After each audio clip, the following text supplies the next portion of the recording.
गृह मंत्री जी बिहार में चुनाव प्रचार कर रहे थे, चुनाव का मैनेजमेंट कर रहे थे।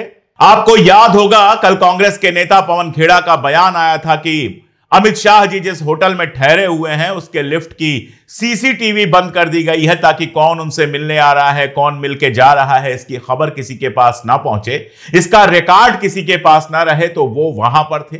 प्रधानमंत्री जो थे वो भी बिहार चुनाव में लगे हुए थे और दिल्ली में इतना बड़ा बम विस्फोट हो गया। उसके बाद गृह मंत्री लौट के आए हैं, बयान दिए हैं, लेकिन प्रधानमंत्री को देखिए, कल रात को अंग्रेजी में एक शोक संदेश लिखा, एक बयान दिया जो घटना हुई है उस पर।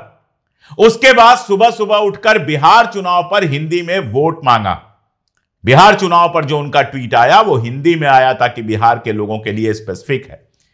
और उसके बाद अंग्रेजी में ट्वीट आता है कि वो निकल गए भूटान, और भूटान में कोई इतना बड़ा काम नहीं है, कोई इंटरनेशनल मीटिंग नहीं हो रही है। जहां इंटरनेशनल मीटिंग्स हुई, यूएन की मीटिंग हुई, वहां वो नहीं गए। जहां होना जरूरी था, जहां बड़े मुद्दे थे, वहां वो नहीं गए थे।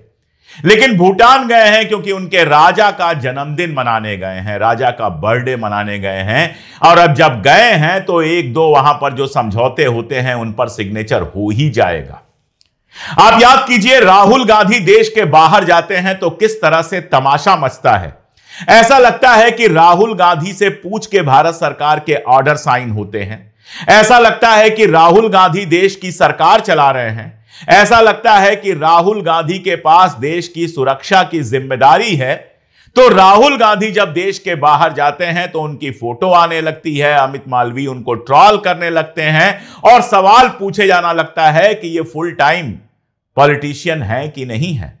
देश में इतनी समस्या चल रही है और राहुल गांधी विदेश चले गए, ये अखबारों की हेडिंग होती है, ये टीवी चैनल्स का तमाशा होता है। लेकिन प्रधानमंत्री नरेंद्र मोदी दिल्ली में बम विस्फोट के तुरंत बाद अगले ही दिन सुबह सुबह भूटान चले जाते हैं और कोई टीवी चैनल उनसे सवाल नहीं पूछता।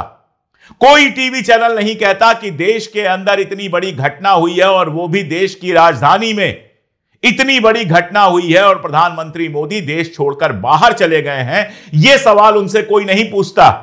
कोई नहीं पूछता कि भूटान में ऐसा क्या खास है जिसके लिए जाना जरूरी था। क्या प्रधानमंत्री मोदी नहीं जाएंगे तो भूटान के राजा का जन्मदिन टल जाएगा? क्या भूटान के राजा का जन्मदिन नहीं मनेगा?